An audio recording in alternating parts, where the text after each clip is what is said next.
Thank you, Larry. And hey, Mark, I just want to give you another shout out for what you're doing there. Excellent job. Fantastic. You know, the attack on our children and grandchildren is happening in front of our eyes. And again, this is a us movement that we've got going on. I first want to start by asking Debbie Clonger and Allison Love to stand up for a second. I want to thank them for partnering in this event as we're moving forward to tackle this. This is a critical movement.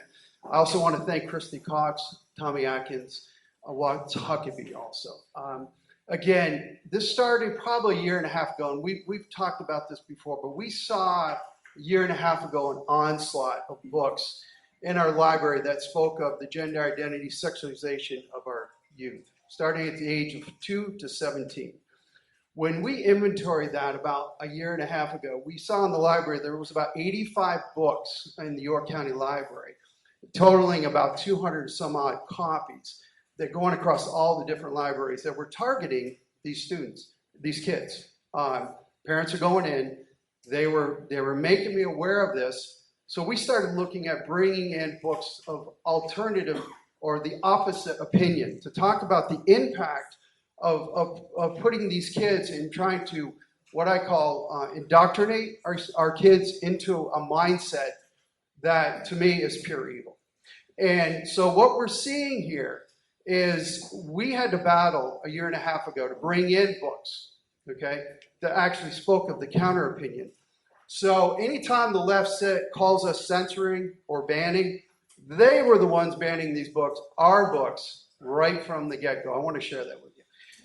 About 6 months later, a year later, we did another inventory. That inventory went up to 157 books, 416 copies, okay, exponentially across the board.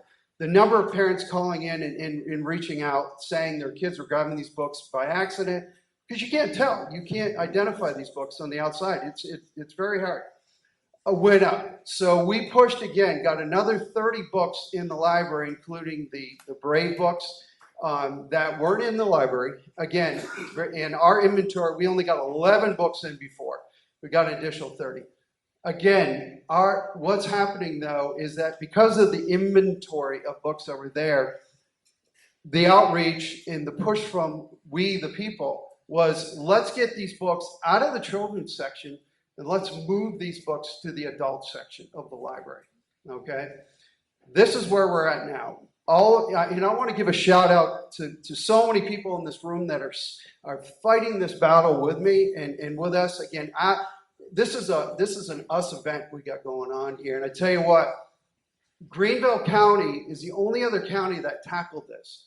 And they were able to get their books moved. Okay, we'll be the only second county in the state to do this. We need to win this battle. Okay, we win this battle. This sends a huge message, okay, across the state. This could take off like hot fire. It will take off like hot fire. I'm confident it will. But again, we've got work to do. This coming 17th of July is a very critical meeting.